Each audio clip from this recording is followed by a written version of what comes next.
보이나요? 예, 잘 보입니다. 네, 시작하겠습니다. 중1 지금 9월 달에 안녕하세요. 중1 팀장 송지혜입니다. 중1 지금 9월 달에 교과서 소설 다보기 2권을 진행하고 있습니다. 1권에서는 6학년 때 베스트 컬렉션으로 진행했던 1권에서는 선악구도가 분명하고 굉장히 단순하다면 단순할 수 있는 그 구조의 이야기들이 나와 있어서요. 아이들이 소설의 기본 개념들, 뭐 주제, 문체, 아니면 구성 이런 것들을 분석해보고 시점 이런 것들 적용해보고 하는 연습을 재밌게 할 수 있었는데요. 두 번째 주차 진행하고 나니까 이번에 사실은 와서 이번에 2주차를 읽고 나서 주제가 뭔지 잘 모르겠다 이런 얘기를 하더라고요. 그래서 "주제를 하나도 말하지 못하겠냐?" 했더니 아니었어요. 주제가 굉장히 많이 들어있는 것 같다는 거죠. 이게 성장에 대한 이야기인지 인생의 기회를 놓치면 다시 기회가 없다는 얘기인지 자신의 의욕이 중요하다, 의지가 중요하다는 얘기인지 이렇게 저렇게도 볼 수 있는 굉장히 다면적인 사고를 할 수 있는 이야기를 단편으로 접하니까요. 아이들이 벅차하기도 하는 거죠. 근데 우리가 살아가는 세상이 그렇게 다면적인 어 세상일 텐데 아이들이 지금까지 접해 왔거나 또 유행하는 그런 영화들, 소설 이런 것들은 또 뉴스도 마찬가지고요. 굉장히 선명한 대립구도가 있고 선악구도가 있는 그런 구조를 띠고 있는 경우가 많죠. 그럴 때 다양한 주제를 뽑아낼 수 있거나 인물이 어떤 행동을 할 경우 그 기저에 여러 가지 요인이 작용하고 있는 경우에 이를 제대로 분석할 수 있는지 이런 것들이 꼭 국어에만이 아니라요. 삶의 문제를 해결해 나가는 면접도 그럴 테지만요. 사회의 과목의 여러 가지 역사의 흐름을 이해하는 데도 그렇고요. 그 요인들, 인과관계나 과정을 이해할 때 이 사고를 할 수 있는지 여러 가지 주제나 여러 가지 요인들이 작용하고 있다는 것을 파악할 수 있는지가 굉장히 중요한 요인이라고 생각이 들었습니다. 그걸 지금 1 학년들이 단편 소설을 통해서 접근을 하고 있고요. 그렇다면 이제 10월 프로그램은요. 이를 응용할 수 있는 장편 소설을 통해서 지금까지 단편 소설을 읽어 나가면서 배운 것들을 좀 더 긴 소설에서 적용해 보고 그냥 명백하게 단편 소설은 짧기 때문에요. 은유라든지 상징 같은 것들이 굉장히 두드러지게 나타나 있습니다. 이걸 보면 '아 이게 뭘 의미하는 거겠구나. 이게 앞에서의 무슨 내용이 이어지는 거구나. 아 그럼 아까 거는 복선이겠구나.'라는 거를 짧게는 한 10 페이지 내외에서 찾을 수 있는 그런 소설들일 텐데 장편 소설의 경우에는 좀 다르겠죠.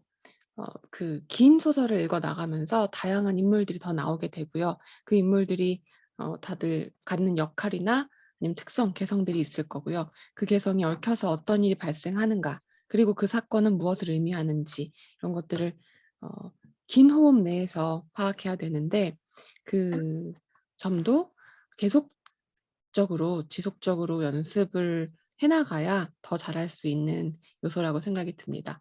저도 학창 시절에 한국 단편 문학이나 그냥 장편 문학이나 읽고 나서는 이 인물이 어떤 의도에서 이런 행동을 했을까를 생각하다가 저도 답을 내리지만 다른 사람들은 어떤 답을 내릴까를 더 찾아보고 뭐 주위에 물어보고 이러면서 '아 문학이나 작품을 읽는 방법이 이런 거구나.'라고 깨달았던 적이 있는데 그 부분을 사실 혼자서만 '답을 이렇겠지.'라고 미진한 상태로 끝내기엔 좀 아쉽습니다. 그래서 더더욱 지난번 설명에 또 말씀드렸듯이 독후 활동의 중요성이 좀 강조가 될 텐데요.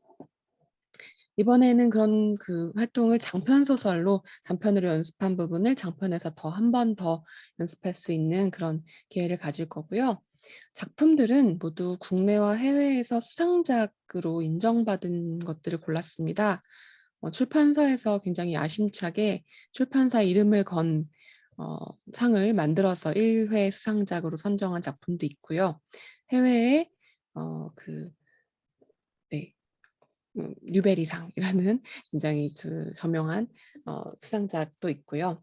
여러 가지 인정받은 작품을 고른 이유는 아이들이 사실 읽을 수 있는 책들은 굉장히 재미를 고려한다면 굉장히 많습니다. 사람이 많지만 아까 말씀드린 인물의 행동이 어디서 유래하는가, 다양한 요인들을 짚어낼 수 있는 소설들, 그리고 삶에 있어서 본질적인 고민을 하게 하는 주제의식들을 하나가 아니라 다채롭게 좀 지니고 있는 작품들을 선정할 수 있도록 수상작을 선정했습니다. 네, 여기 학습 목표 말씀드린 대로 국내 해외에서 수상을 통해 가치를 인정받은 문학 작품을 읽으면서 책의 주제들이기도 합니다. 삶의 방향을 고민하고 주변과의 관계를 조율하는 법을 깨닫고 주체적으로 스스로를 만들어 나가는 그런 소설 주제의식을 담고 있는데요. 이를 통해 인간에 대한 이해의 폭을 넓힌다. 큰 수업 목표입니다. 네. 선정을 할 때, 도서를 선정할 때나 워크북을 만들 때의 주안점으로는요. 생각하는 힘을 기르고 있고요. 중일들이 자신이 세상을 어떻게 바라보고 이 문제에 대해서 어떤 근거로 견해를 만들었는지를 아주 논리적으로 얘기할 수 있는 상태로 잘 성장하고 있는데요. 그런 힘을 발휘할 수 있는 작품들을 고르는 데 좀 신경을 썼습니다. 그래서 자신의 나이대, 연령대의 주인공들이 나오고 있고, 물론 판타지 소설도 있고요. 그다음에 사실 남자아이들이나 여자아이들이나 서로 다른 성별에 대해서는 잘 모를 수 있기 때문에 그런 제2의 삶을, 다른 삶을 감적 경험할 수 있는 요소도 충분히 많지만요. 연령대가 비슷한 인물이 어떤 환경에서, 세계에서 해나가는 고민들을 더 이제 공감하면서 자기 의견을 어렵지 않게 유창하게 펼칠 수 있는 게 문학의 또 이점이라고 생각합니다. 우리가 전문가가 아니기 때문에 지난번에 했던 '최저임금을 올려야 되는가 내려야 하는가.'에서는 '아 이를 해결하기 위해서는 어떤 정보가 필요할까? 앞으로 살면서 어떤 정보를 더 수집해야 이 문제에 답할 수 있을까?'를 사회과학적으로 파악하는 그런 활동을 했다면, 이제는 정말 내가 이 사람이라면, 혹은 이런 행동이 보편적인 행동이 된다면 이런 논의를 아주 어렵지 않게 할 수 있는 도서들입니다. 그러면서도 시대를 초월한 보편적인 가치를 담고 있는데요. 자유란, 삶과 죽음의 의미란, 인생의 목표를 어디에 두어야 하는지, 인간관계는 어떤 유형이어야 나에게 가장 적절할지, 내 사생활과 자아, 이 사회에서의 사생활과 자아를 어느 정도 선에서 존중해야 되는지, 이런 것들을 다루는 그런 도서들입니다. 그러면서도 이런 작품들을 긴 분량과 긴 호흡을 가진 작품이기 때문에 읽으면서 집중력, 몰입할 수 있는 예 어 능력조차도 정말 재능이라고 생각이 드는데, 그런 끈기를 한번 격 그 좀 발휘해 볼 수 있는 기회가 아닐까 싶습니다. 집에서 부모님께서는 아이들이 이런 소설은 사실 어 보고 오면 안 되고요. 읽고 와야 하는데요. 글씨를 확인하면서 주인공이 예를 들면 '죽었네. 살았네.' 이런 '해피 엔딩이네. 새드 엔딩이네.' 이런 식으로 읽으면 안 되고요. 좀 더 깊이 있는 고민을 해야 되기 때문에 가정에서도 독서의 시기를 좀 더 일찍 잡아 주신다거나 시간을 확보해서 아이들이 SNS 같은 거나 기기 사용하지 않고, 그다음에 또 줄거리만 먼저 확인해 놓고 그다음 책을 읽거나 그런 일이 없도록 책을 충분히 주의 깊게 읽을 수 있게끔 신경 써 주시면 좋겠고요. 또 가정에서도 굉장히 의미 있는 작품이기 때문에요. 부모님께서도 먼저 읽으시고 주제의식에 대해서 얘기를 먼저 한다거나 혹은 나중에 하면서 아이들이 책을 읽은 결과물을 같이 공유하시고 또 생각을 좀 깊이 있게 할 수 있도록 도움을 주시면 좋겠습니다. 네, 첫 번째 도서부터 먼저 설명드리고요. 도서 설명 마친 뒤에 수업이 어떻게 될지 순서 안내하면서 저희 1 학년 수업 전반적으로 어떻게 진행되는지 말씀드리겠습니다. 기억 전달자가 1 주차 도서고요. 표지가 네, 할아버지 얼굴이 나와서 굉장히 묵직해 보이는데 사실은 주인공은 소년입니다. 이제 어린 소년인데 읽어 보셨을 기억 전달자 굉장히 유명한 책이고요. 아주 쓰인 지도 오래된 책이라 읽어 보셨을 수도 있을 것 같은데, 이 마을 자체가 되게 특이한 판타지에 가까운 그런 가상의 세계입니다. 그래서 음 어떤 특징을 가지고 있냐면요. 마을의 모든 사람들이 사실은 역사적인 혹은 어떤 감정에 해당하는 그 기억을 갖지 않고요. 그게 어떠한 메커니즘인지는 모르겠지만 특정한 사람을 지정해서 그 사람이 기억 전달자로 성장을 하면 그 기억 전달자에게만 전달이 됩니다. 그래서 한 사람이 그 마을 전체의 역사를, 감정을 다 혼자만 다 가지고 있게 되는 거죠. 누군가의 죽음이 낳은 마을 사람들의 충격이나 공포나 슬픔 같은 것도 어느 순간엔 다 갈무리가 돼서 마을 사람들 뇌에선 사라지고 이 한 사람 기억 전달자에게만 남습니다. 그러면 나머지 사람들은 그런 슬픔, 뭐 고통 아니면 죄책감 이런 것에서 자유롭게 다시 내일을 살 수 있는 거죠. 깨끗한 마음으로 살 수 있는 건데요. 그런 설정을 통해서요. 사실은 그 마을 자체가 현실 속에 존재할 수 없죠. 그렇기 때문에 그런 논의를 하는 게 아니라 우리의 현실 속에서 기억이나 감각이나 감정이 어 고통일지라도 인간의 자아나 가치관을 형성하는 데 어떤 역할을 할까를 워크북 내에서는 논의를 하게 되겠죠. 책을 읽고 나서 아이들과 논의를 시작하게 됩니다. 그러면서 아무 기억도 없이 그냥 즐겁게 고통 없이 갈등 없이 만족스럽게 살아가는 것과 행복이라는 것은 같을까 다를까? 어떻게 다를까? 이런 논의를 아이들 직접 답을 이제 생각해 온 다음에 논의를 하게 되고요. 그다음에는 직업을 마을에서 설정해 주는데요. 적성에 따라서 AI처럼 딱 적성과 그다음에 지금까지의 아이들이 그 학교에서 훈련한 것들을 토대로 설정해 주는데, 그런 것들이 올바를까? 가장 잘하는 일을 직업으로 삼아야 할까? 아니면 그렇지 않더라도 내가 원하는 일들을 하는 게 행복할까? 그런 것들을 논의하고요.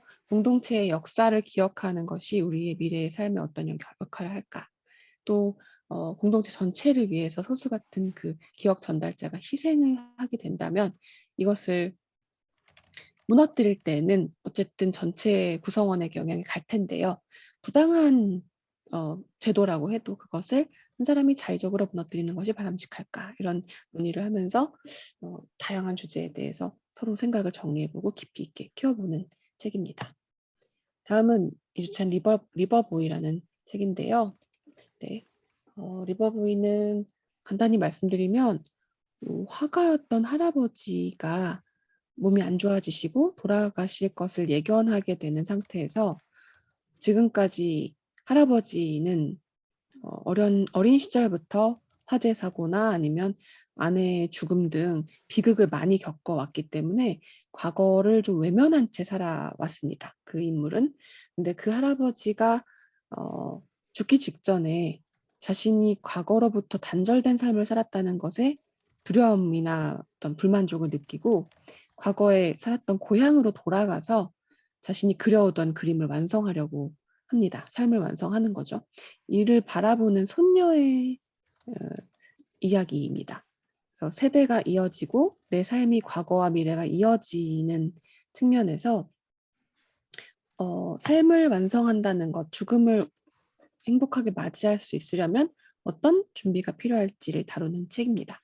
그러면서 이 책을 읽고 나서요, 굉장히 묵직한 주제여서 저희도 6학년에서 그 읽기보다는 중1 마지막에 좀 두는 게 좋다고 생각이 들어서 이렇게 만든 건데요. 이렇게 설정을 하는 건데요. 배정을 한 건데, 죽음은 모든 것을 상실하는 것인가? 삶의 성취를 확인하고 마무리하는 과정이어야 할까?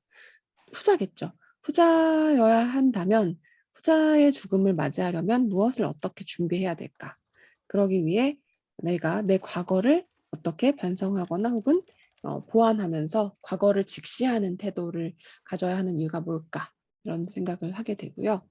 또 소설 속에서 할아버지와 손녀의 관계, 어머니나 어 딸, 아들의 관계, 아버지나 딸, 아들의 관계, 이런 세대 간의 교류가 굉장히 주된 그 내용이에요.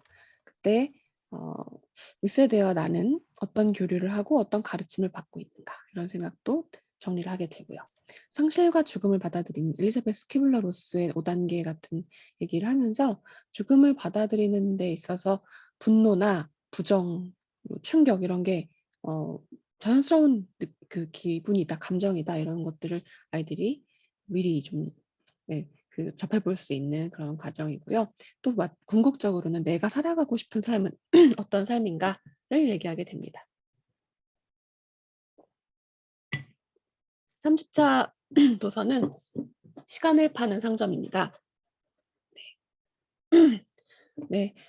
이 소설은 그 자음과 모음 1회차 수상작인데요. 그 수상작이 없어도 그냥 어 '퀄리티가 떨어지면 안 뽑겠다.'라고 작정했던 그런 대회라고 하는데 1회차 소설 수상작이고 그다음의 수상작보다 굉장히 뛰어난 소설이라고 생각합니다. 청소년기에 자신의 시간에 대해서 삶에 대해서 충실한 삶, 내가 만족할 수 있는 삶에 대해서 굉장히 어렵지 않게 접근할 수 있게끔 쓴 책이고요. 주인공이 시간을 파는 상점이라는 어떻게 보면 학교에서는 허락할 리 없는 아르바이트를 이제 인터넷에다가 구상해서 올리게 됩니다. 그래서 사실 그 돈을 받고 사람들이 하기 어려워하거나 남이 대신 해 줬으면 좋겠는 일들을 또 자기의 윤리적인 기준을 가지고요. 윤리적 기준을 가지고 "이거는 어 그 주문을 받겠어. 이건 안 하겠어." 하면서 그렇게 그 어 기준을 가지고 아르바이트를 하는데 그 아르바이트를 구상하고 해 나가면서 느끼는 성장하는 그런 내용을 담고 있습니다. 네.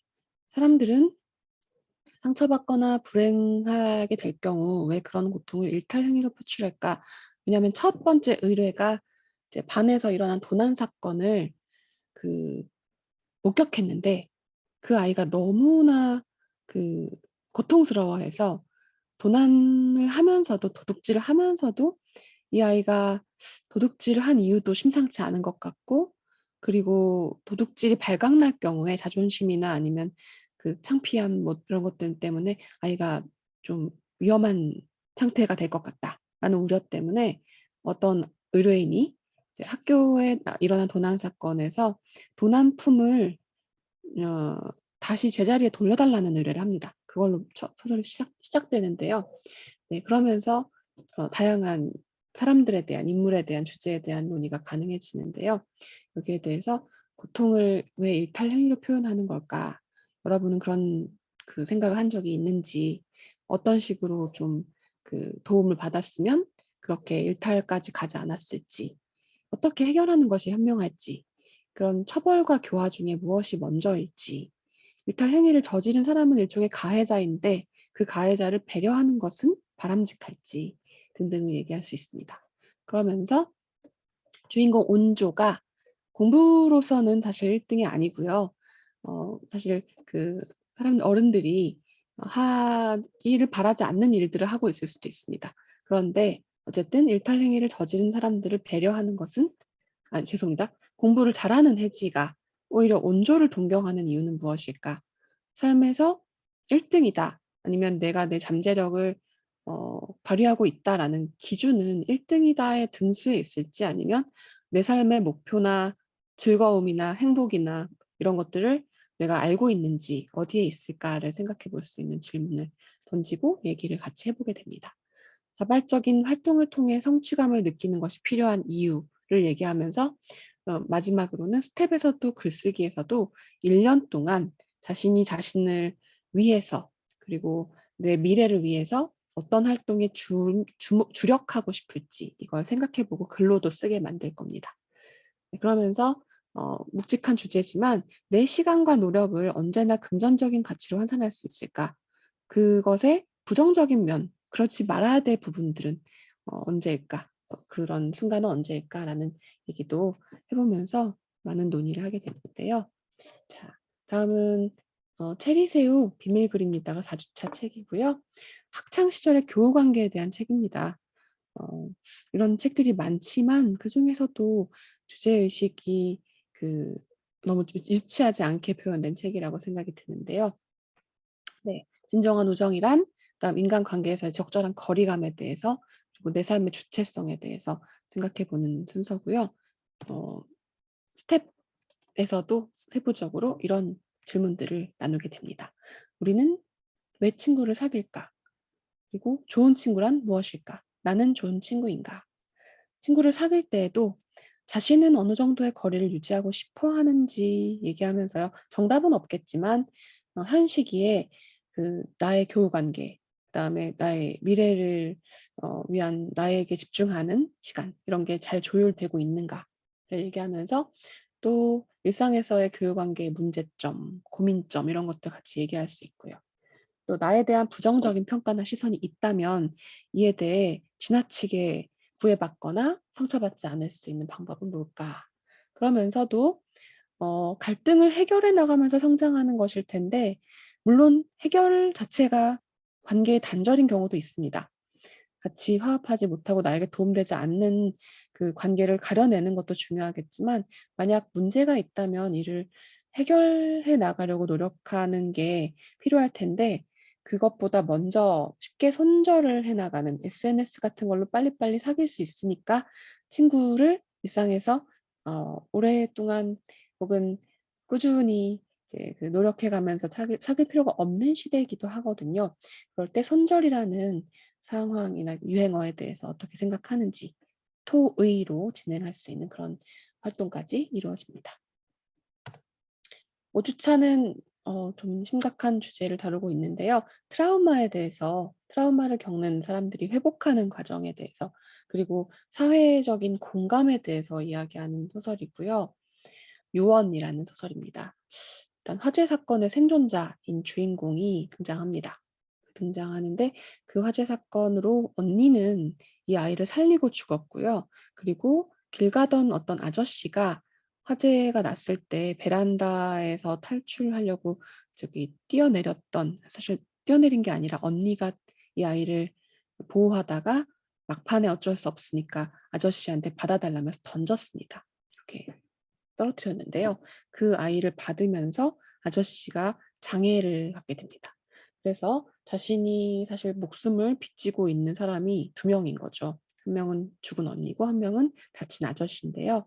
그 인물로부터 사실은 감사함도 느끼지만 상처도 받거든요. 이에 대해서 내 복잡한 감정, 하나로 정리되지 않는 그 다양한 이 관계 이런 것들을 어떻게 소화할 수 있는가를 생각해 보는 소설이 될 거고요. 네. 과거의 상처를 극복하기 위해서 어떤 도움을 주고받을 수 있을까? 또 특정한 사건, 사고로 인해 알려지게 된 사람들이 어떤 영향을 받을까? 또 개인적인 관계에서 부정적인 영향을 더 이상은 받지 않기 위해서는 어떻게 대응해야 될까? 사고 피해자를 대하는 고정관념은 어떤가? 또 공감하는 태도를 갖기 위해 그 상처받은 사람들을 도와주거나 치유하기 위해 어떤 태도를 가져야 될까를 얘기하면서요. 토론 주제는 조금 다른 걸로 골라봤습니다. 이 유언처럼 일반인이었지만 어떤 사고나 아니면 자발적인 제보도 있겠죠. 그런 걸로 인해서 자신의 신원이 공개되는 방송이 만들어졌을 경우 이런 방송 제작은 바람직한가? 이런 것들에 대해서도 토론해 볼 수 있습니다. 네, 마지막 주차까지 주제 의식과 그다음에 또 논의하는 주제들, 토의 주제들을 말씀드렸는데요. 예.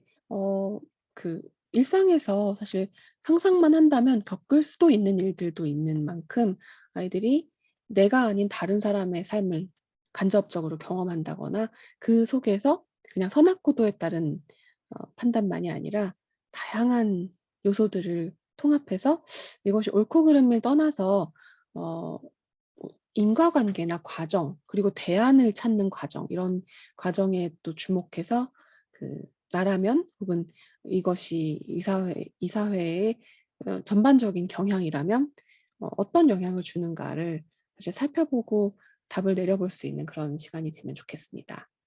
그래서 사실 그 고등학교 때부터 그리고 어른이 돼서의 삶이 어 선악구도로 이루어진 그 응징이나 아니면 정답을 찾는 과정, 정답이 있는 질문들이 아니라는 걸 그 다양한 죄송합니다. 문학 작품을 통해서 알아가고, 그리고 거기서 자신이 질문을 스스로 던질 수도 있다는 것. 작품의 그 이 작품을 읽고 작품에서 이제 찾을 수 있는 의미는 사실 정해져 있는 게 아니라 내가 찾아가는 과정이기도 하다는 걸 이 장편 소설들을 읽으면서 계속 1 학년 때, 2 학년 때 더 난이도도 높아지고요. 그렇게 읽어 나가면서 연습을 하게 되지 않을까 싶습니다. 워크북의 구성도 먼저 얘기해 드려야 될 것 같은데요. 저희 워크북은 일단 책을 읽고 숙제를 해 오는 것에서 시작합니다. 다들 아시겠지만요. 그 이 말 아니, 그다음에 잘 읽었니 이런 것들은 답이 책 속에 있기 때문에 안 해 왔거나 너무 많이 틀리면 책을 안 읽은 거라고 확인할 수 있는 문제들입니다.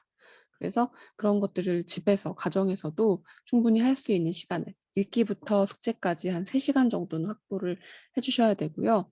그때에 집중해서 그 과제를 수행할 수 있는지가 이후에도 아이들이 집중력을 계속 자발적으로 발휘할 수 있는지의 그 능력을 키워가는 훈련이 된다고 생각하고요. 단편으로 좀 쉬웠으니까요. 장편 소설을 읽으면서는 더 좀 집중했으면 좋겠습니다. 흐르는 시간을 소재로 다루는 시간을 반성. 이거는 작가 인터뷰를 담아서 도와줄까, 책의 주제를 사실은 완벽하게 이해하지 못한 경우에 좀 더 도움받을 수 있는 작가의 인터뷰, 이런 것들을 통해서 도움을 주고 있고요. 다음에는 이말하니인데요. 한자어에서요. 한자어가 어떻게 구성되고 있고 한자어가 아닌 단어들도 있지만 맥락 속에서 그 단어가 어떤 의미로 쓰였는가를 읽고 나서 잘 이제 매칭시킬 수 있는가, 짝을 이어서 연결할 수 있는가를 보는 질문으로 어휘력, 문장에서의 맥락을 통해서 어휘를 가늠하는 그런 능력을 기르는 문제입니다.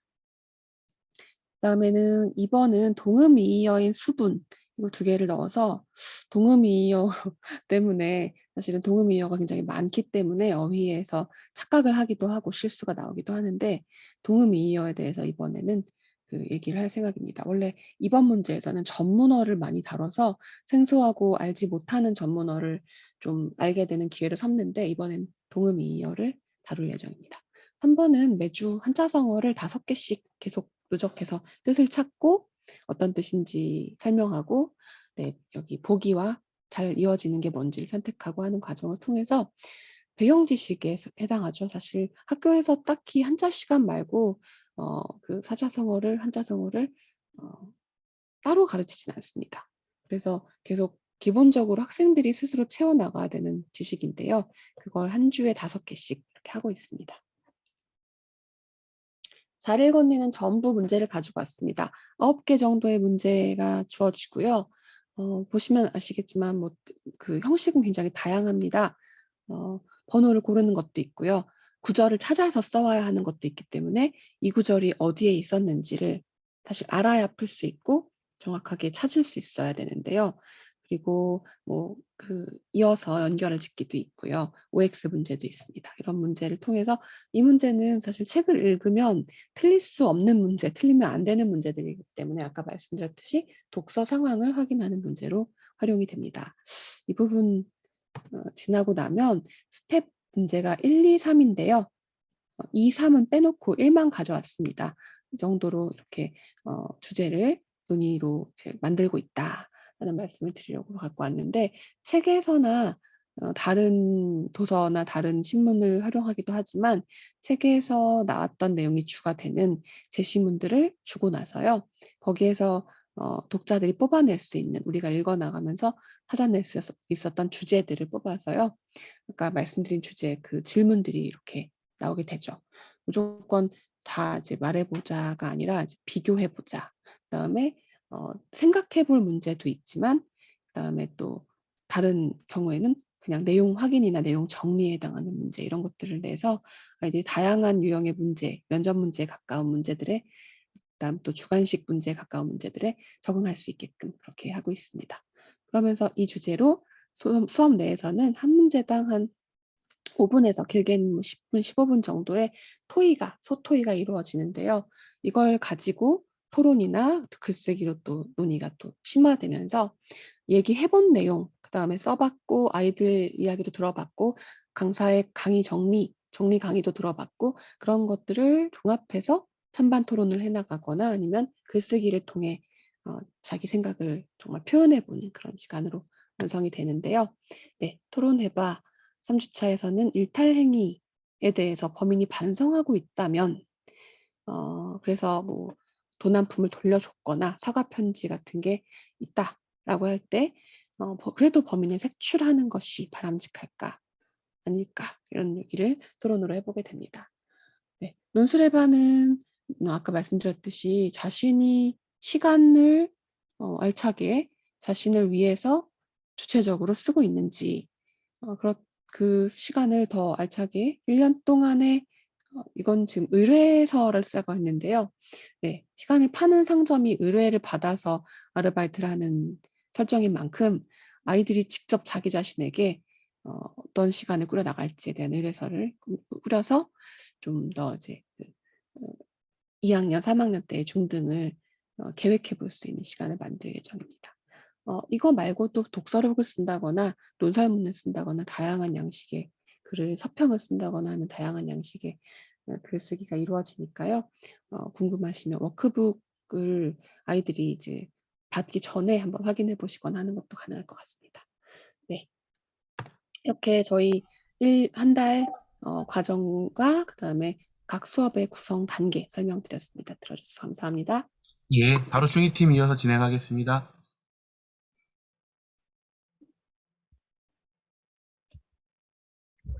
예, 화면 공유, 화면 보이십니까? 예, 잘 보입니다. 네. 네, 안녕하십니까. CNA 논술 중위팀장 박창명입니다.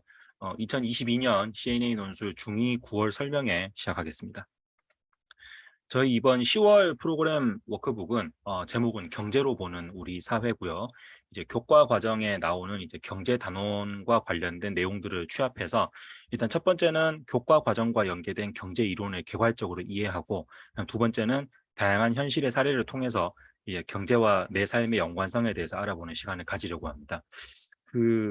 이 사회 과목이 원래는 이제 교과 과정에 일반적으로 포함되어 있기는 하는데 이게 학교들이 이제 지금 수업하는 커리큘럼에 맞춰서 사회 1, 2를 다 중등에서 소화를 하지 않고 좀 자의적으로 넘어가는 경우가 있죠. 저는 목동에서 강의를 하고 있는데 그 강의 어제 수업하면서 학생들이랑 이야기를 좀 해보니까 중1, 2 때는 사회를 이제 학교에서 하지 않고 중3 올라와서 사회를 한다고 하더라고요. 그러다 보니까 학생들이 가지는 좀 토로하는 어려움이 이제 중1, 2 과정에서 뭐 시사적인 문제라든가 사회 교과에 나오는 그런 개념에 대한 수업이 전혀 안 돼 있는 상황에서 바로 중3으로 올라와서 뭐 정치적 구성 요소에 대해서 이야기한다든가 경제에 대해서 공부한다든가 그러다 보니까 학생들 입장에서는 그 체감 난이도가 굉장히 어렵게 느껴지고 제가 어제 수업하면서 좀 놀랐던 거는 이제 중3 학생이 이제 10월 되면 기말고사를 칠 텐데 자기는 전략적으로 그냥 사회는 버릴 거다. 사회를 버리고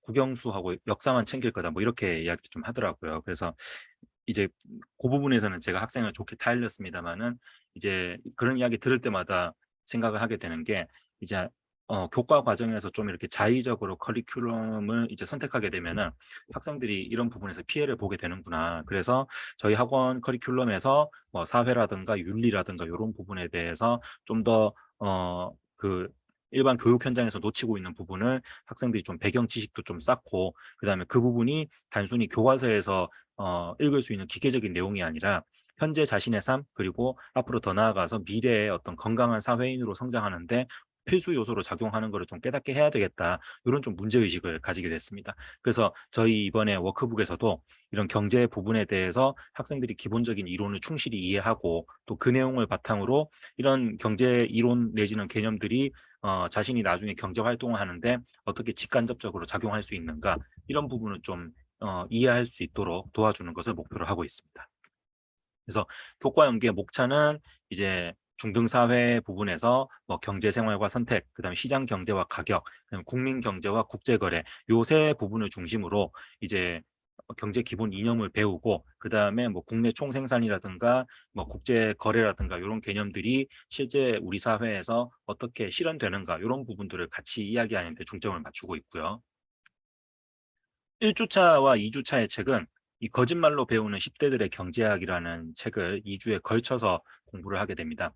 책 자체는 두껍지 않지만은 요 책이 이제 아까 말씀드렸던 경제 기본 이론에 대해서 이렇게 아주 밀도 있게 좀 설명을 하고 있고, 아무래도 학생들이 경제 수업을 처음 하면서 이제 기본 개념에 대해서 익히려면은 조금 이제 시간을 두고 뭐 다른 사례들도 같이 이야기를 하고 좀 여러 가지 이야기를 하는 게 맞겠다 싶어서 책을 이제 2주로 분할을 했고요.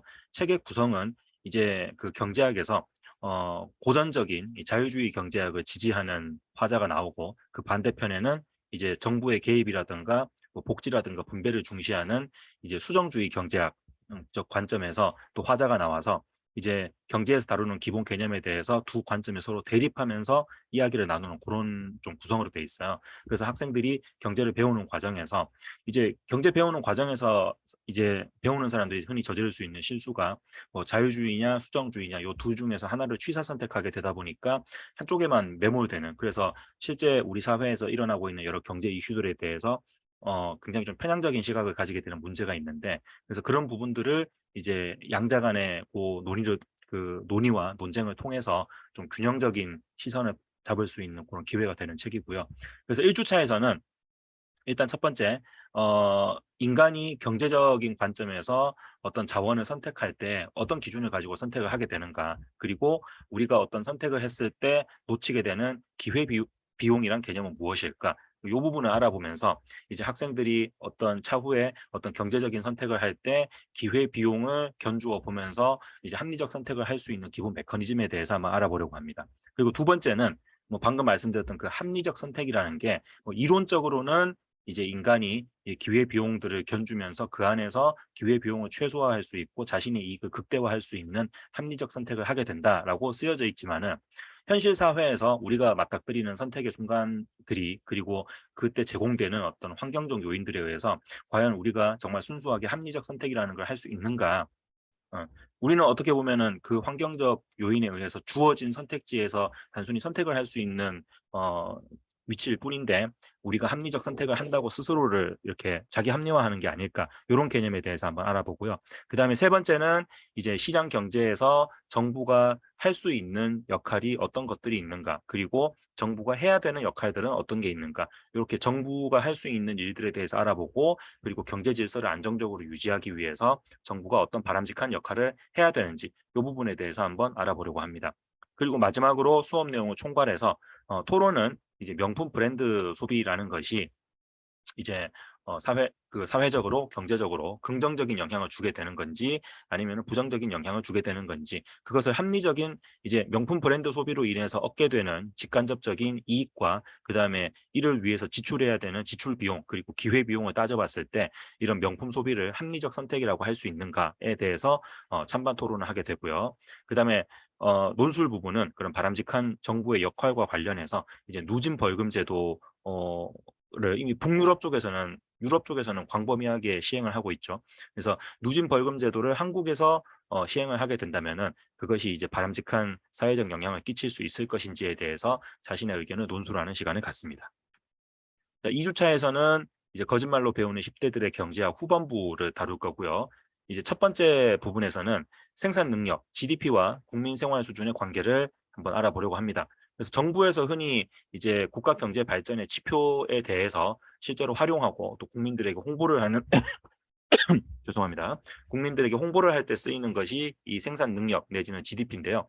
그래서 국가 총생산의 어떤 지표가 우리가 실제로 개개인이 살아가는 생활 수준의 어떤 질적 요소와 어떤 상관관계를 맺고 있는지, 만약에 우리가 그 거시 지표를 봤을 때 그것이 개인의 생활 수준을 반영하지 못하는 부분이 있다면은 어떤 부분이 있는지, 그렇다면은 우리의 생활 수준을 올바르게 반영해서 그거에 맞는 경제 정책을 세우기 위해서는 어떤 지표를 활용할 수 있을지, 이런 부분에 대해서 함께 논의를 해보려고 합니다. 그다음 두 번째는 인플레이션과 실업의 관계를 한번 알아보게 됩니다. 그래서 인플레이션이 어떤 개념이고, 그래서 인플레이션과 실업 간에는 서로 어떤 연관관계가 있으며 국가가 그러니까 물가 상승을 억제하고 실업률을 낮추기 위해서 어떤 정책들을 시행하고 있는지 그 부분에 대해서 학생들과 이야기를 해보려고 합니다.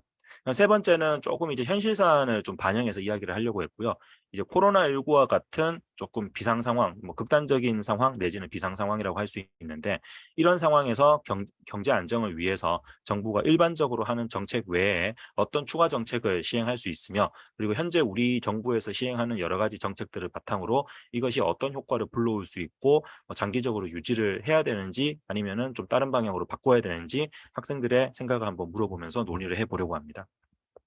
그리고 마지막 토론 부분에서는 이제 노동시간 상한제, 그러니까 한국이 이제 좀 국제적으로 지적을 많이 받고 있는 이슈들 중에 하나가 이제 노동시간이 너무 길다. 그래서 OECD 한때는 이제 OECD 가입 국가들 중에서도 멕시코와 이제 쌍벽을 이룰 정도로 평균 노동시간이 길었는데 이제 한국에서도 주 52시간을 도입하고 좀 그런 노동시간에 대해서 워라밸을 맞추려는 노력을 하고 있죠. 그래서 근데 한편에서는 또 일하고 싶은 사람은 더 일을 많이 해서 돈을 많이 벌어가고 그다음에 자기 능력 개발도 할 수 있도록 자유를 보장해 줘야 되는 거 아니냐.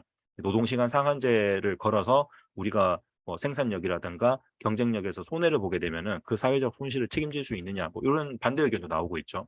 그래서 노동시간 상한제가 초래할 수 있는 경제 효과에 대해서 한번 토론을 해보고 그래서 이런 부분들을 사회적으로 어떻게 수용해야 될 것인지 학생들의 생각을 들어보려고 합니다.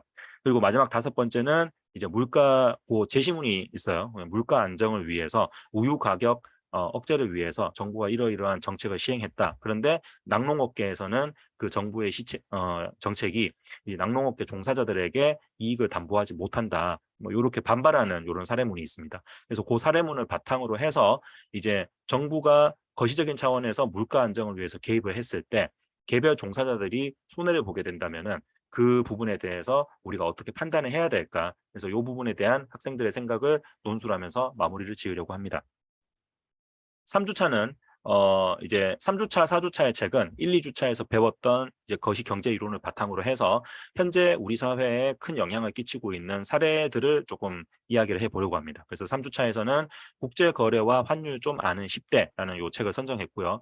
이 풀빛 출판사에서 사회 좀 아는 10대로 해서 시리즈가 나오고 있는데 이 부분이 이제 책도 분량이 아주 많지는 않고 그다음에 그 안에 들어가 있는 내용이 현실의 사례들을 좀 잘 반영하고 또 학생들이 읽기 쉽게 스토리텔링 위주로 되어 있어서 이제 이 부분을 좀 선정을 했습니다. 4주차도 좀 아는 10대 시리즈에서 선정을 했습니다. 그래서 3주차 요 국제거래와 환율에서는 첫 번째로 이제 환율이라는 개념이 무엇인지 그리고 이 환율이 국제거래에 어떤 영향을 끼치고 있고 환율이 급격하게 올라가거나 내려갔을 때 최근에 저희 한국도 환율, 달러 환율 1,400원을 돌파해서 지금 경제 위기가 예상된다 이런 뉴스가 나오고 있죠. 그래서 환율이 급격하게 변동했을 때 그것이 우리 사회에 직간접적으로 어떤 영향을 끼치게 될지 논의해보는 시간을 가지고요. 두 번째는 국제거래 파트로 들어가서 이제 국제거래의 큰 뭐 대원칙 중에 하나인 자유무역과 보호무역의 개념을 이해하고 이러한 체제들이 가지고 올 수 있는 장단점에 대해서 알아보는 시간을 갖습니다. 그리고 세 번째는 이제 좀 시사적인 부분을 도입을 해서 지금 일어나고 있는 우크라이나 러시아 전쟁이라든가 이런 국제 전쟁이 발생했을 때 세계의 경제가 어떻게 직간접적으로 영향을 받게 되는가. 뭐 그러면서 할 수 있는 이야기가 지금 우크라이나 전쟁으로 인해서 우크라이나의 농경지가 파괴되면은 이제 거기서 소래되는 뭐 미래 생산 문제가 이제 한국 경제 내지는 한국 식품업계에 어떤 영향을 끼칠 수 있는가 이런 이야기를 같이 할 수 있겠죠. 그리고 요 수업 내용들을 다 총괄해서 이제 토론은 이제 지역 블록 경제 가장 대표적인 게 EU를 들 수 있겠죠. 유럽 국가들이 EU로 통합해서 화폐를 하나로 맞추고 유럽 외 국가들에 대해서 무역 장벽을 치면서 이제 내부 가입자들의 이익을 도모하는 것처럼 이제 아시아에서도 EU와 같은 지역 블록 경제를 더 강화해야 될지 혹은 이제 개별 국가들의 이제 각계 활동으로 나아가야 될지 그 필요성에 대해서 토론해 보는 시간을 갖습니다. 그리고 마지막으로는 전체 수업 내용을 다 총괄해서 자유무역과 보호무역 중에서 뭐 굳이 하나를 선택해야 된다면은 국가는 어떤 것을 더 중시해야 될까 이런 부분에 대한 자신의 견해를 논술해 보는 시간을 갖습니다. 마지막 4주차는 아까 말씀드렸던 것처럼 좀 아는 10대 시리즈에서 공유 경제를 한번 이야기해 보려고 하는데요. 최근에 이런 공유 경제 개념과 관련된 여러 뭐 스타트업이라든가 기업들이 아주 굉장히 활발하게 활동을 하고 있죠. 그래서 먼저 첫 번째는 공유 경제라는 개념이 무엇인가, 그리고 이 공유 경제가 오늘날 우리 사회에서 각광받는 배경은 무엇인가, 이런 것들을 먼저 이야기를 하고, 그래서 우리 사회의 공유 경제와 관련된 뭐 기업이나 개념들이, 사업들이 어떤 것이 있는지 한번 알아보는 시간을 갖습니다. 그리고 두 번째는 뭐 현실에 나오는 여러 가지 사례를 통해서 이런 공유 경제가 단순히 이제 공유라는 키워드 자체가 주는 어떤 긍정적 어감을 떠나서 실제로 사업체를 만들어서 현실에서 사업을 하게 될 때 어떤 긍정적 혹은 부정적 영향을 끼치게 되는가. 그래서 공유라는 그런 개념이 가지고 있는 좋은 어떤 사회적 이익과 다르게 실제로 그 공유 경제를 활용하는 사람들은 이제 자신들의 이익을 극대화하기 위해서 그 공유 경제 개념을 좀 악용할 수도 있고, 이걸로 인해서 생각지도 못한 비경제 효과가 발생할 수도 있죠. 그런 부분에 대해서 한번 알아보고요. 그리고 세 번째는 이런 공유 경제가 이제 우리 사회의 한 대안이 될 수 있다고 가정을 했을 때 이런 문제점은 줄이고 이익을 극대화할 수 있는 장기 지속을 위한 방안이 무엇이 있을지 함께 논의해보는 시간을 갖습니다.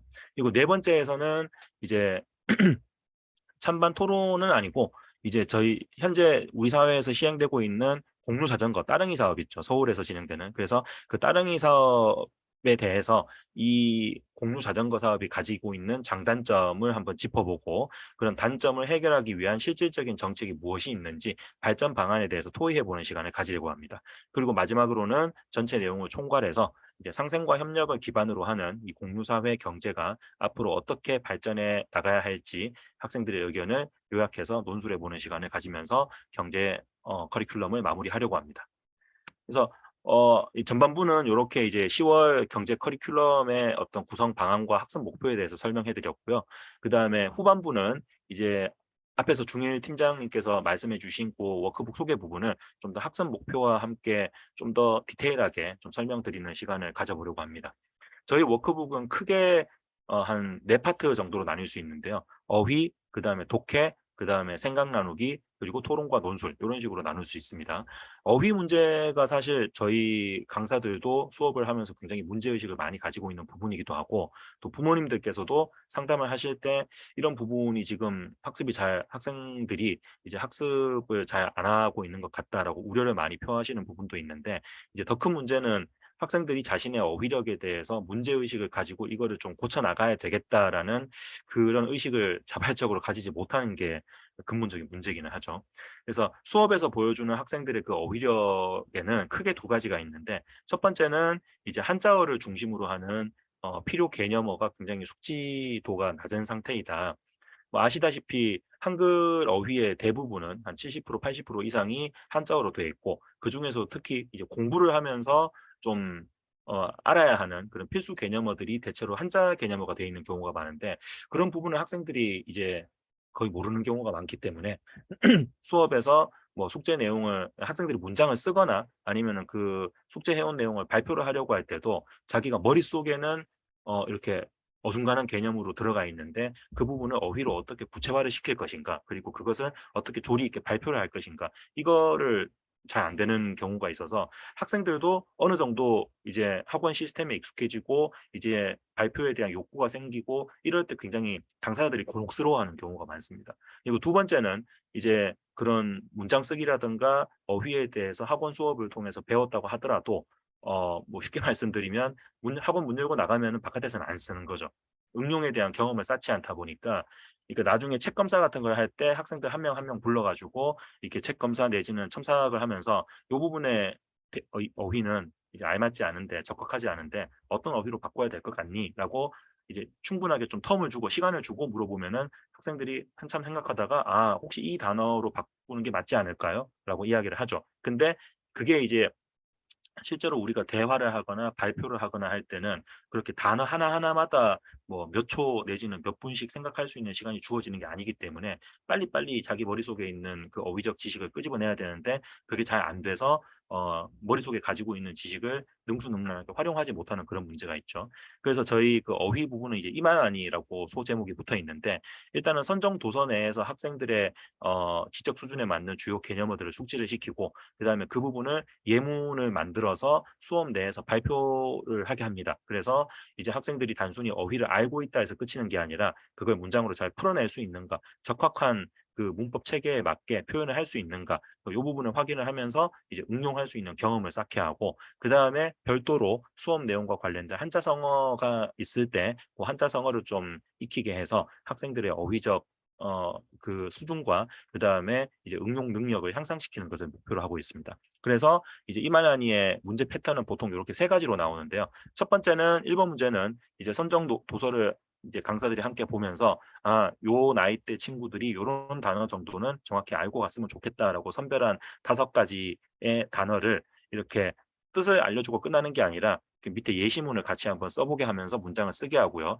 예시문 써온 것도 그냥 숙제 확인만 하고 넘어가는 게 아니라 아까 말씀드렸던 것처럼 발표를 하게 하고 그 문장의 적확성에 대해서 강사들이 그 자리에서 지적을 하고 고쳐주고 다시 쓰기를 시키면서 이제 알고 있는 어휘를 문장에서 어떻게 풀어 써야 되는지 연습을 좀 시키게 하고요.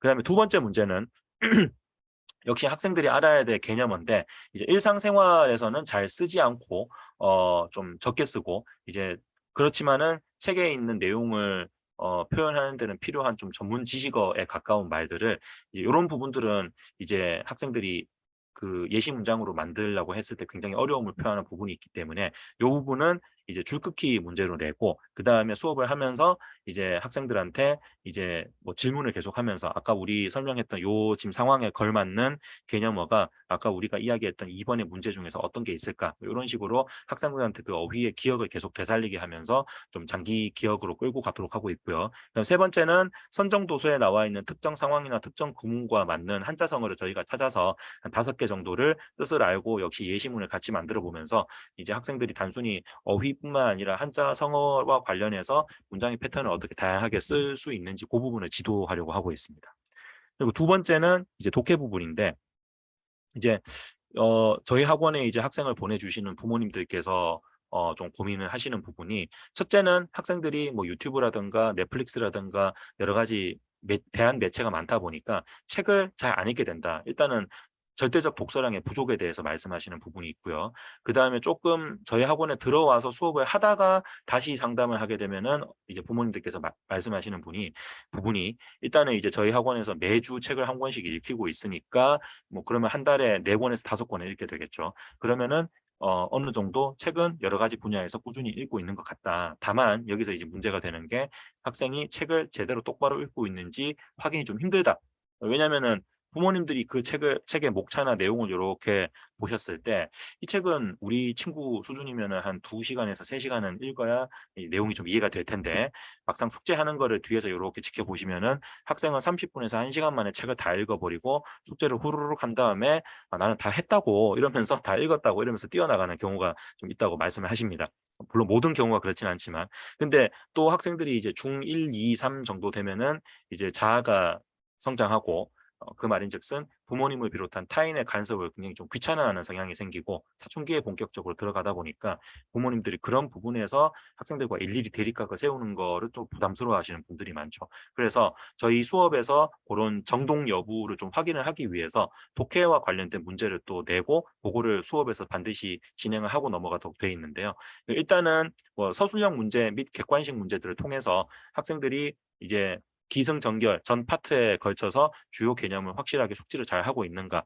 그 다음에 그 부분을 단순히 이제 찍기로 넘어가는 게 아니고 이렇게 서술형으로 쓰거나 아니면 문장으로 쓰거나 아니면 그 문장으로 답을 써온 부분을 수업에서 그냥 단순히 답 불러봐라. 이거 오케이 넘어가자. 이게 아니라 그 부분에 대해서 요 제시문에는 나와 있지 않지만은 책의 내용을 충실히 다 읽었으니까 그 부분에 대해서 한번 개념적인 설명을 해보자. 이런 식으로 학생들한테 계속 조금 발표를 시킴으로써 학생들이 그 책을 읽을 때 이 요령이 붙으면 생길 수 있는 문제가 어느 순간부터는 책을 정독을 하지 않고 워크북을 먼저 본 다음에 워크북에 나와 있는 부분만 발췌독을 하는 경우가 생기죠. 그래서 그런 자의적인 발췌독을 받고 책을 이제 목차 흐름에 맞춰서 좀 꼼꼼하게 읽고 주요 내용을 잘 기억을 할 수 있도록 그래서 이 책을 읽고 나서 이게 학생들의 어떤 지적 능력 향상과 다양한 그 분야에서 어떤 적성 그 경험 축적에 도움이 될 수 있게끔 좀 유도하는 역할을 하고 있습니다. 그리고 세 번째가 실제로는 수업에서 가장 독서 그 논술 토론을 제외하고는 가장 많은 부분을 할애하는 부분인데요. 이제 책의 내용을 꼼꼼히 다 읽었다는 걸 전제로 해서 이 책의 내용에 대해서 좀 더 심도 깊게 분석을 해보고 관련된 다른 제시문이라든가 다른 사례들을 가지고 와서 학생들의 좀 비판적인 시각을 함께 나누어 보는 그 부분입니다. 그래서 제시문이 선정 도서에서 저희가 수업에서 좀 더 심도 있게 논의해야 되겠다 싶은 부분을 발췌하고 그다음에 그 책의 내용을 보완해 줄 수 있는 혹은 책의 내용과 뭐 반대 관점에서 이야기를 하고 있는 다른 외부 제시문도 좀 가지고 와서 이렇게 학생들한테 좀 다양한 시각을 가지게 하고요. 그다음에 요걸 바탕으로 문제를 풀 때는 좀 이제 독해적인 부분도 좀 같이 신장을 시키려고 해서 보통 문제 패턴이 크게는 두 가지로 나뉘게 됩니다. 첫 번째는 여기 오른쪽에 1번 예시처럼 이제 제시문에 나와 있는 내용을 잘 읽은 다음에 그 부분은 요약 정리를 잘 할 수 있는가.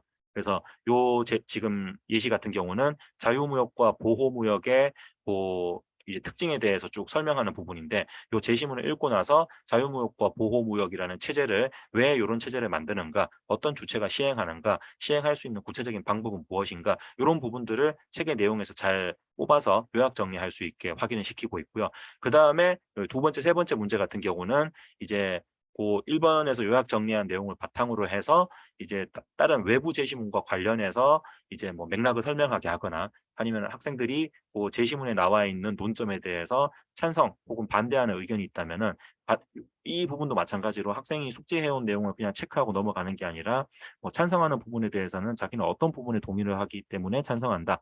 반대하는 부분에서는 어떤 부분에 동의할 수 없기 때문에 반대를 한다. 이렇게 주장과 근거를 맞춰서 논증하는 말하기를 반드시 하도록 하고 그리고 그 부분에 대해서 의견이 다른 학생들끼리 즉석으로 토의를 시켜보거나 혹은 뭐 문제에 따라서는 학생들이 한쪽으로 쏠릴 수도 있죠. 그러면은 강사가 반대쪽 의견에 써서 강사가 이제 학생들에게 막 질문을 이렇게 던지면서 이런 부분에 대해서 좀 다르게 생각해 보자. 내지는 이러이러한 반대 의견도 있는데 이 부분에 대해서는 어떻게 반박할 수 있을까? 이런 식으로 학생들이 그냥 단순히 내용에 대해서 요약 정리하고 기계적으로 그냥 축적하고 넘어가는 게 아니라 그 부분에 대해서 자신만의 비판적인 관점을 계속 좀 생각을 하도록 그렇게 유도하는 역할을 하고 있습니다.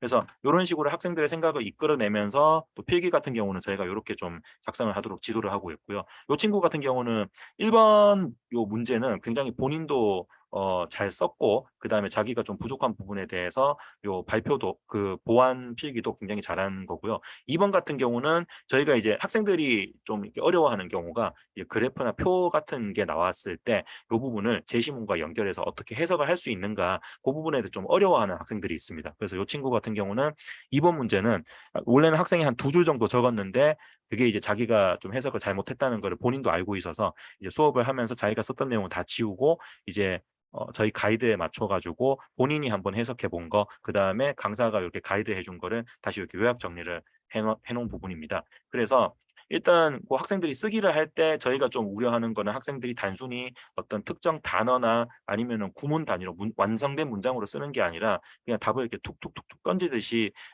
써놓고 나서 어쨌든 써오기는 했지 않습니까? 이런 식으로 넘어가는 부분을 막기 위해서 저희가 이제 수업 전후로 워크북의 필기를 어떻게 했는지 숙제를 했는지 그거를 꼼꼼하게 검사를 하면서 이제 뭐 논증의 형식을 갖추지 못했다거나 아니면은 뭐 문장의 완성도가 떨어진다든가 이런 부분은 다시 한번 쓰게 하고 학생들로 하여금 계속 설명을 요구를 해서 이제 학생들이 좀 단락 단위로 자신의 생각을 성실하게 표현할 수 있도록 그렇게 지도를 하고 있습니다.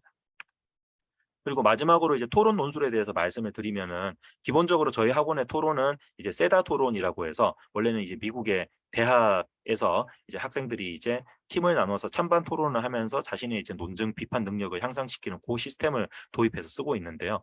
6명에서 8명 정도를 바탕으로 해서 찬반 두 팀으로 나눈 다음에 각자에게 역할을 맡기는 거죠. 첫 번째 파트는 팀의 의견을 대표해서 기조 발표를 한다. 두 번째 파트에서는 상대방 기조 발표에 대해서 비판적인 질문을 한다. 세 번째 파트가 상대방이 질문한 부분에 대해서 이것을 보완할 수 있는 답변을 한다. 네 번째 파트에서 마지막으로 총정리를 한 다음에 우리의 올바름을 호소한다. 뭐 이런 식으로 역할을 맡긴 다음에 그 역할에 맞춰서 시간을 엄격하게 재가면서 제한된 시간 내에서 자신의 의견을 충분히 발휘할 수 있는가, 그리고 상대방의 의견에 대한 비판적인 시각을 제시할 수 있는가, 이런 부분에 대해서 계속 반복적으로 훈련을 시키고 있고요.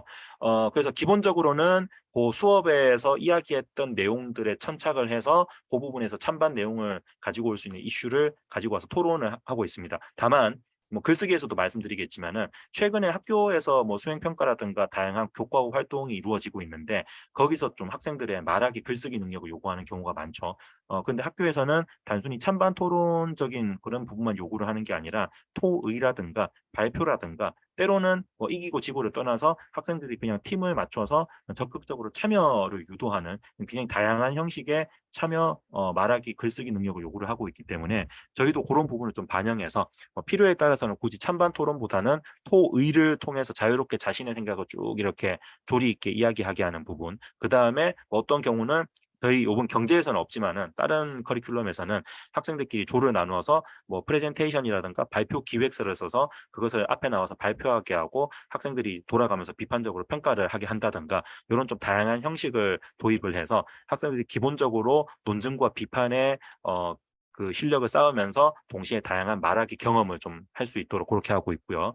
글쓰기도 마찬가지로 기본적으로 저희 학원에서 글쓰기를 하게 되는 주 목표는 어떤 이 선정 도서의 내용과 관련된 특정 이슈에 대해서 자신이 이제 동의하느냐 동의하지 않느냐 혹은 그것이 올바르냐 그르냐 뭐 이런 식으로 논증하는 글쓰기를 하는 것을 목표로 하고 있고요.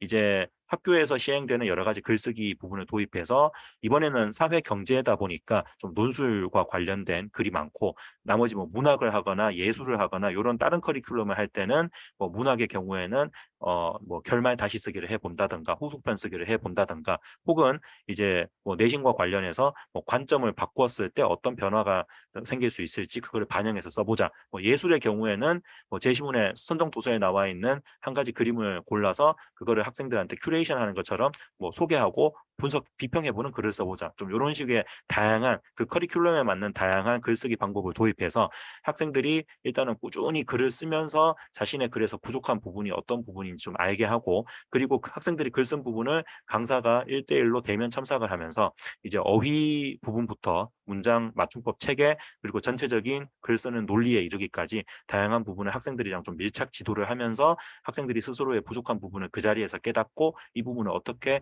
고쳤으면 좋겠는가에 대해서 강사와 좀 이렇게 왔다 갔다 소통을 하면서 좀 연습도 많이 시키고 학생들이 자기의 부족한 실력을 보완할 수 있도록 그런 식으로 밀착 지도를 하고 있습니다. 예, 여기까지가 저희 중2팀 경제 커리큘럼 소개였고요. 오랜 시간 동안 들어주셔서 감사합니다.